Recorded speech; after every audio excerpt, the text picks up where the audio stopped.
మనం ఇలా ఈ రకంగా పోరాడి వాళ్ళు మన మీద యుద్ధం ప్రకటిస్తున్నప్పుడు గొడవలు అత్యాచారాలు ఇవన్నీ జరుగుతున్నప్పుడు మనం అందరం ఒకటి అని అందరూ సందేశం ఇవ్వాలి, మనం సపోర్ట్ చేయాలి.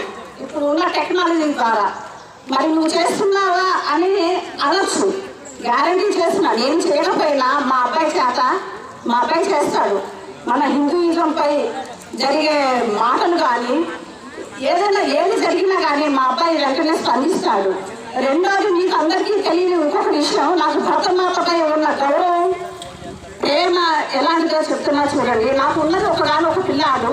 ఆ పిల్లాన్ని ఆర్మీకి పంపించి భరతమాత సేవ చెయ్యరా అని పిల్లవాడిని నేను ప్రోత్సహించి నా వంతు సహాయ సహకారాలు చేశాను. అక్కడ నుంచి ఫోన్ కూడా వచ్చింది, కానీ కొన్ని పరిస్థితుల్లో ఆగిపోవడం జరిగింది.